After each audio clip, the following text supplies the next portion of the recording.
तो माशाल्लाह अल्हम्दुलिल्लाह देखें देसी गोंगलू गोश्त का सालन कितना मज़ेदार लजीज और ख़ूबसूरत तैयार हुआ है।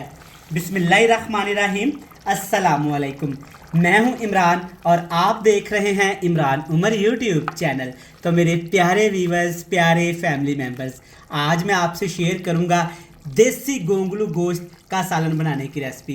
देसी गोंगलू गोश्त बड़े ही मज़े के बनते हैं और आज हम गोंगलू गोश्त बनाएंगे बिल्कुल सादा और आसान तरीके से, जैसा कि हमारे गांव में, देहात में, पिंड में सब्ज़ी को बनाया जाता है। मट्टी की हांडी में पकाएंगे देसी तरीके से, बिल्कुल बेसिक मसालों के साथ, जो कि इंतहाई लजीज और मज़ेदार बनेंगे। चेक करें माशाल्लाह कितना यमी यहाँ पे चिकन और इसके अंदर गोंगलू लग रहे हैं। तो चलें जनाब, फटाफट से चलते हैं किचन में और बिना टाइम वेस्ट किए आपको भी सिखाते हैं कि ये मैंने मज़ेदार से देसी गोंगलू गोश्त के सालन को कैसे तैयार किया है।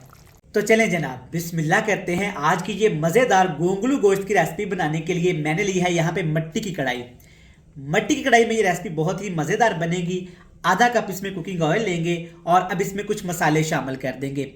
प्याज, अदरक लहसुन का पेस्ट, टमाटर, मोटी कुटी हुई सब्ज़ मिर्च और एक लेमन को भी आपने बिल्कुल बारीक बारीक स्लाइस में काट लेना है। सारी चीज़ें इकट्ठी आपने इसमें शामिल कर देनी है। अच्छी तरह से ऑयल आपका गर्म होना चाहिए। मट्टी की हांडी है तो मट्टी की हांडी में थोड़ा सा ऑयल गर्म होने में वक्त लगता है, तो आप ऑयल को पहले अच्छी तरीके से गर्म कर लिया करें। गाँव में क्या होता है, जब देसी तरीके से रेसिपीज बनाई जाती हैं, सालन बनाए जाते हैं, तो सारे प्याज मसाले एक ही दफ़ा में फ्राई कर लिए जाते हैं। अमूमन हम जब रेसिपीज़ बनाते हैं प्याज अलहदा फ्राई करते हैं, उसके बाद हम अदरक लहसुन के पेस्ट को फ्राई करते हैं, फिर टमाटर और सब्ज़ मिर्च की बारी आती है। तो नहीं जनाब, गाँव में रेसिपीज़ हमेशा सादा तरीके से बनाई जाती हैं। सारे मसाले, जो भी हरे मसाले हमने इस्तेमाल करने होते हैं ना, सारे मसाले इकट्ठे शामिल करके उसको अच्छे तरीके से हम लोग फ्राई कर लेते हैं। तो यहाँ पे माशाल्लाह आप देख सकते हैं तमाम मसालों की अच्छे तरीके से बुनाई हो गई है। तमाम मसाले अच्छे तरीके से यहाँ पे फ्राई हो गए हैं। अब इसमें शामिल करेंगे चिकन। आज हम गोंगलू गोश्त बनाएंगे चिकन के अंदर। अगर आपके पास चिकन नहीं है तो आप इसे मटन में भी बना सकते हैं और आप इसे बीफ में भी बना सकते हैं। इस चिकन के साथ ही जनाब इसमें डालेंगे गोंगलू। आधा किलो 500 ग्राम मैंने गोंगलू लिए हैं। शहर में जनाब आप इसको बोलते हैं शलजम। तो आपने शलजम को अच्छे तरीके से काट लेना है, धो लेना है। धो लेने के बाद इस तरीके से आपने इसको मोटा मोटा, जैसे आलू को हम लोग काटते हैं, सेम इसी तरीके से आपने गोंगलू को काट लेना है। गोंगलू डालने के बाद इसमें मसाले शामिल करेंगे। बेसिक बिल्कुल देसी मसाले इस्तेमाल करेंगे। तो मसालों में जनाब यहाँ पे हल्दी, लाल मिर्च का पाउडर, नमक और सिर्फ ज़ीरा इस्तेमाल करेंगे। इसके अलावा कुछ भी आपने इसमें इस्तेमाल नहीं करना और ना ही इस्तेमाल किया जाता है। अल्हम्दुलिल्लाह गोंगलू गोश्त की रेसिपी देसी तरीके से बनाएं, आपको ये इतनी पसंद आएगी कि आप मिर्च मसाले वाले खाने भूल जाएंगे। मसालों को अच्छे तरीके से मिक्स कर लेंगे, लेकिन मसालों को भूनने के लिए आपने इसमें पानी का इस्तेमाल नहीं करना, ऑप्शनल है। आप दही का इस्तेमाल करिएगा, इससे ग्रेवी भी अच्छी बनेगी और जो इसके अंदर हमने शोरबा बनाना है उसका कलर भी अच्छा बनेगा। अब आपने दही के अंदर इन सारे मसालों को अच्छे तरीके से फ्राई कर लेना है। हाई फ्लेम करेंगे, हाई फ्लेम करके अच्छे तरीके से मसालों की भुनाई कर लेंगे। तो यहाँ पे हमने गोंगलू गोश्त को तकरीबन 6 मिनट के लिए हाई फ्लेम पे अच्छे तरीके से भून लिया है।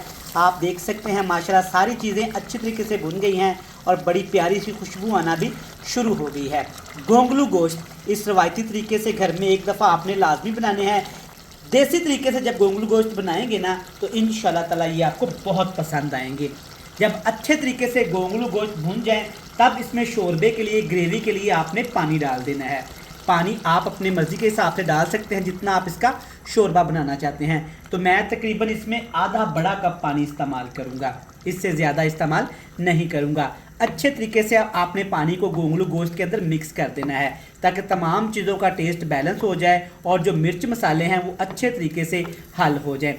अच्छा जनाब, अगर अभी तक आपने अपने भाई के चैनल को सब्सक्राइब नहीं किया तो फ़ौरन से चैनल को सब्सक्राइब करके बेल आइकन को दबा के फ्रेंड्स एंड फैमिली मेम्बर के साथ शेयर कर दें। चलें जी, अब हमने इसके ऊपर ढक्कन लगा के इसको तकरीबन 6 से 7 मिनट के लिए मज़ीद पकाना है, ताकि जो कच्चे पानी का हमने इसमें इस्तेमाल किया है वो अच्छे तरीके से पक जाए और एक प्यारी सी खुशबूदार सी ग्रेवी भी बन जाए। तो यहाँ पे हमने गोंगलू गोश्त को पानी के अंदर तकरीबन पका लिया है 6 से 7 मिनट। अल्हम्दुलिल्लाह बड़ी मज़ेदार सी खुशबू आई है और चेक करें खूबसूरती कितनी आई है माशाल्लाह। जनाब एंड पे आपने इसमें थोड़ा सा कुटा हुआ गरम मसाला शामिल कर देना है, ऑप्शनल है लेकिन ज़रूर इस्तेमाल करिएगा, खुशबू भी अच्छी आती है और टेस्ट भी अच्छा आता है।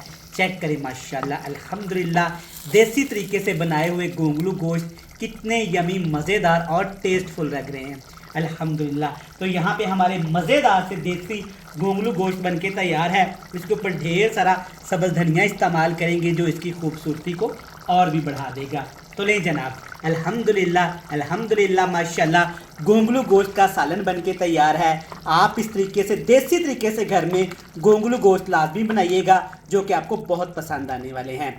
आज की रेसिपी आपको पसंद आए तो चैनल को सब्सक्राइब करके बेल आइकन को दबा के फ्रेंड्स एंड फैमिली मेम्बर के साथ शेयर कर दीजिएगा। कल फिर मिलेंगे नई और एक मज़ेदार सी रेसिपी के साथ। तब तक इमरान उमर को दीजिएगा इजाज़त। ढेर सारा प्यार, दुआओं में रखिएगा याद। अल्लाह हाफ़िज़।